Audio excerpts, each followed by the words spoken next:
Alright, what is going on, guys, and welcome to a new Apex Legends video, man. And in today's video, guys, we're going to be going over all the patch notes for Season 2 that just came out. I just made a Battle Pass video looking over the whole Battle Pass, so if you guys want to check that out, make sure you go check it out, man. The Battle Pass video will be in the description, but let's get right into it. Without further ado, man, drop a like, subscribe to our channel, turn on post notifications if you guys are excited for this, and let's get right into it. So, we have the Battle Pass right here, like I just said, 950 Apex coins and 2,800 for the Battle Bundle. And we have challenges, take on daily and weekly challenges to score bonus Battle XP and level up even faster. New content types, skydive emotes, music packs, unique loading screens. We saw that in the Battle Pass video, so check that out. More legendaries and crafting medals. Grab even more legendary skins from the reward track and earn enough crafting materials to create a legendary item of your choice. Then we have free rewards. Everyone who plays Apex Legends Season 2 can earn the Season 2 stat trackers for each legend, 5 Apex pack, and the Wattson hot rod skin. That's pretty cool as well, that we can get that for free, but all that is in my Battle Pass video. Now we're going to get into the actual patch notes. King's Canyon changes. The Leviathans have breached King's Canyon and it will never be the same. Many areas have been affected by our new guests. Enjoy exploring the new changes. Then we have the new legend Wattson. Wattson has entered the arena and is available for 750 Apex coins or 12,000 legend tokens. And if you guys play the game, you guys have like 2,800,000 million legend tokens, so it doesn't matter anyways. You guys will be able to craft it.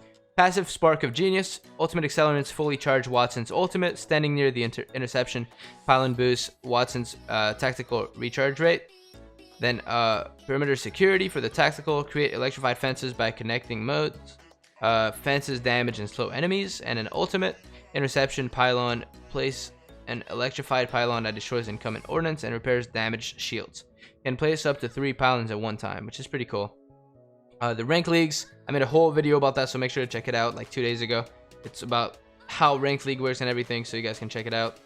Oh, one thing we forgot to mention in the blog post: players abandoning in ranked will be penalized both with a matchmaking penalty as well as any potential RP gains zeroed out. On top of that, they will pay for an additional penalty RP cost equal to their match entry cost. For example, if a gold player gets 4 kills and would have finished top 5 but abandons his or her match on purpose, that player will have 0 RP for kills and placement. Pay their 2 RP entry costs. On top of that, pay another 2 RP abandon penalty cost. Then weapons. New airdrop weapon L-Star EMG fires large high damage plasma projectiles. Will overheat if players fires for too long. Comes with its own limited supply and then only available in airdrops. We already knew all of that. New hop-up, disruptor rounds, increased damage to shielded targets for the alternator and the Re-45. New hop-up, hammer point rounds for the P20 and Mozambique, which is increased damage to unshielded targets. And new attachments, energy mags, increase magazine capacity, increases reload speed at rare and above, compatibility, Havoc, triple take, devotion, reduce default max size on the Havoc and devotion. I know they don't say triple take, but they didn't reduce the base max size for the triple take, only for the Havoc and devotion. Then the Sculptor to hop up, upgrade to gold tier and increase rarity, which is really good, which is a good nerf to the wingman without directly nerfing the wingman. Then a flatline buff, damage 16 to 19, which is really good considering the flatline wasn't too good. And the P20, damage from 12 to 13, triple take and precision choke 1.5 to 1.1, so the choke time is a little bit faster. And alternator 13 to 15, a little bit of a buff for the alternator, and a recoil buff with the barrel attachments. Then the Kraber got a huge buff, damage 125 to 145, headshot scale 2.0 to 2.05, so there's going to be no more of the purple helmet, 188 headshots and that nonsense. It's always going to be a one shot in the head. Like damage scale 76 to 0.8, which is pretty good, and then slightly increased rarity, so it's a lot better, but it's a lot more rare. Then the R-Star tweaks, increased ignition delay from 2.5 to 2.8 seconds, so a little bit of a nerf there. Sticking a full health player with no armor will now down him, so that is a nerf as well, because if you stick somebody that has any sort of armor, they're not going to go down. But if you do stick a player with no armor, the stick and the explosion, it will make it so they die. Players at the edge of the explosion no longer get their shields completely shredded, so no more of that crazy blast radius on the Arc Star. Then the ammo stack sizes, shotgun max stack reduced from 64 to 16, and then energy max stack increased from 60 to 80. Now matches light and heavy, which is really good. I was asking for that for so long. And it rotated out some gold weapons and replaced them with Flatline, Alternator, Re-45, Mozambique, and P20. So I guess they're trying to make all these weapons better by adding fully decked weapons as well, variants of them. Then airdrop weapon spawn rates. L-Star added to airdrop weapon loot tables. Airdrop weapon spawn rate now changed based on early, mid, late game. For example, early game will spawn more Krabers, end game will spawn more Mastiffs. Performance optimization. Improved performance when firing weapons, especially for multi-projectile weapons like the shotgun and triple take. In our testing, this has contributed to delivering a smoother overall experience on both server and client, particularly during early game combat situations. They fixed some bugs here. The thermite that could be invincible to thermites after being revived. The ADS recoil now resettles back to starting point instead of a randomized offset of starting point. And then he fixed the exploit where players could use weapon inspect to cancel other weapons' behaviors. So that was like the Mastiff bug and stuff. They fixed that. They buffed Gibraltar and Caustic again from 10% to 15% damage reduction. And then fortified legends are now immune to slow effects from weapon fire. And then low profile, all the smaller hitbox character, Wraith, Lifeline, Pathfinder, low profile increases incoming damage by 5%. So as these characters, you're going to take a little bit more damage now, which is not by that much. 5% is barely going to be noticeable. Bloodhound got a buff, which I've been asking for. Enemies can now are tracked in real time instead of leaving a ghost image behind. The tracking lasts for 1.5 seconds, which is perfect. That was exactly what I was asking for, actually. And then increase the angle of the scan from 110 to 90. And then his tracker passive, increase clue duration to 90 from 60. Fix the bug where energy weapons wouldn't leave behind weapon fired clues. Fix the bug where movement clues would sometimes not be generated. So that's a couple bugs with Bloodhound. And Mirage got a buff as well. Mirage can now cancel out of his ultimate cloak early. Mirage now has a small delay when disabling cloak.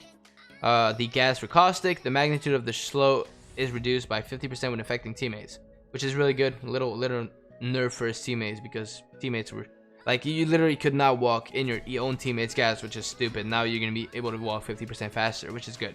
Dome protection for Gibraltar increased by 3 seconds. Not bad. They updated the Pathfinder hitbox to better conform with the base model, and they're planning to make adjustments to his hitbox to reflect legendary skins as well. So they're going to change a lot of stuff about Pathfinder in the future, and they already changed stuff.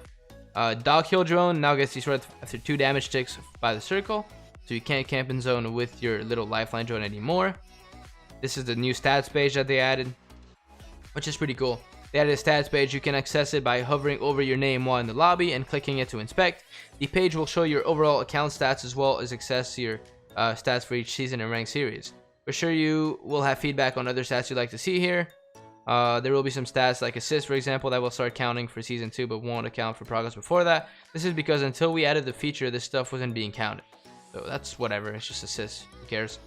With season 2, they're trying out new closing speed, size, and damage that now applies to both ranked and normal Apex skill, which is really good. The ring damage is now the following: 2 damage per tick, 5 damage per tick, 10 damage per tick, 20, 20, and 25 for round 6 and beyond.